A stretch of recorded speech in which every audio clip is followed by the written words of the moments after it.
All right, welcome to part 2 of this series. We're going to get started on the carbon cleaning. It's now the afternoon and it is still extremely hot. It's about 95 degrees here in North Carolina and extremely humid. Probably going to be a sweaty mess as I'm going through this, but let's get started.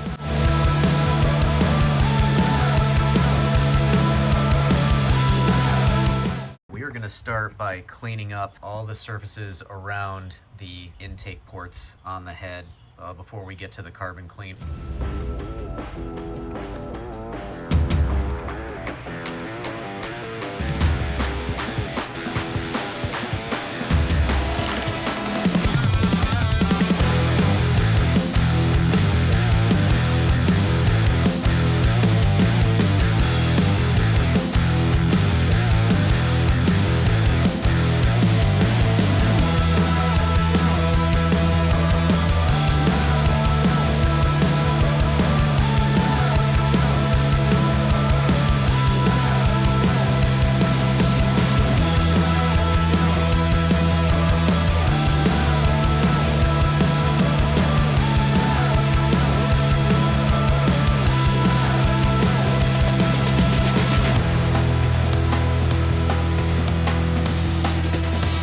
They are not perfect by any means, but much better than they were.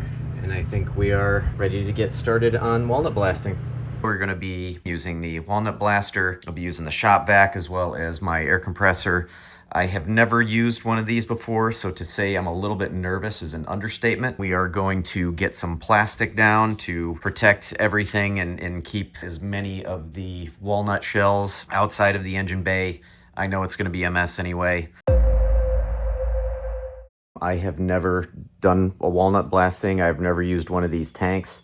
A lot of times whenever I'm dealing with things that are under pressure, like pressurized air or things that can go boom, gives me a little bit of anxiety. But, you know, the goal of this channel is to show that, you know, you got to take some risks. You got to learn. You got to make yourself better. And if other people can do it, you can do it. So I figure that doing this job myself is probably going to save me, I would say, at least $1,000 between all of the different items that I'm going to be taking care of today. So, you know, there's no time like the present to try it out and see what happens.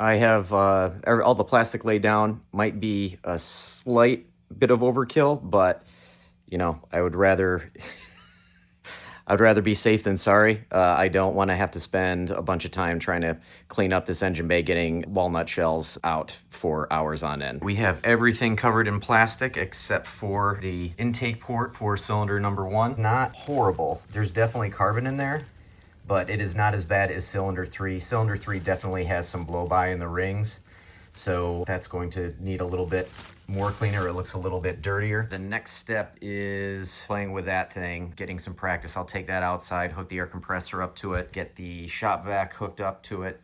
So we will be using this adapter. So this end here, that is what's going to attach to the shop vac. This will be where the nozzle goes through from the walnut blaster there. This is supposed to be made for these engines, so it looks like it's pretty close, or at least it'll be close enough so that I don't make an absolute and total mess, but we will see. And it looks like there's the ability to move it around to get both of the valves in there.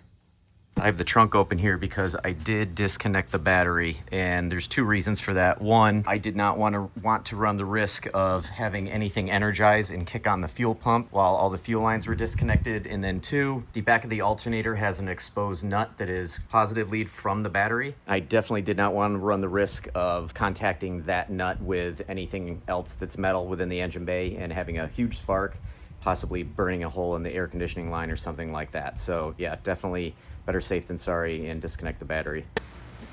All right, let's give this a go.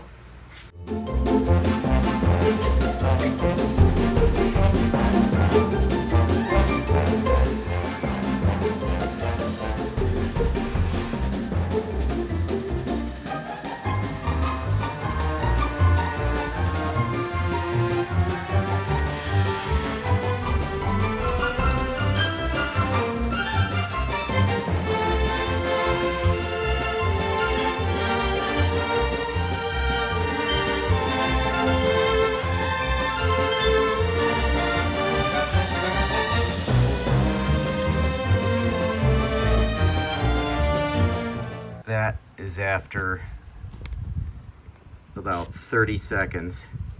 I just scraped a little bit more off of there, but I'm gonna hit that with a vacuum one more time and get that carbon that I scraped off with a pick. That's pretty impressive. Literally like 30 seconds, and it's already gotten that much of the carbon off.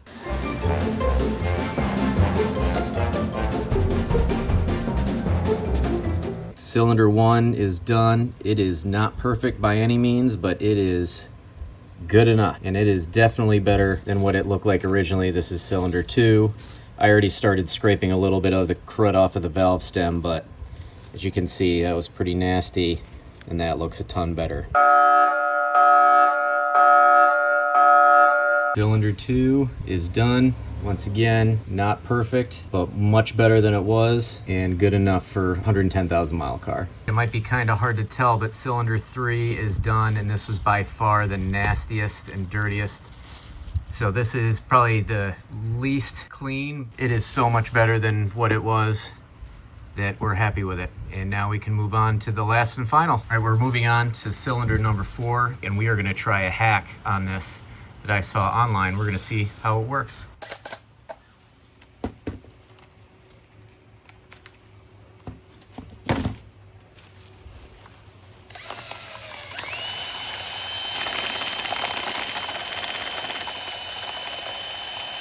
I don't know if you can see in there, but it started to take off the carbon that was on the stem. So we'll hit it with the walnut shells, and then we'll get a little brake clean in there, and then we'll hit it with that again. We'll see how fast we can get this one done. And we are all done. All 4 sets of valves are clean. They are not perfect by any means, but they are night and day better than what they were. So that's gonna wrap up this video. Like if you enjoyed this, or if you think it's gonna help you out, if you're thinking of tackling this job, and stay tuned for the next one where we put this thing back together and fire it up.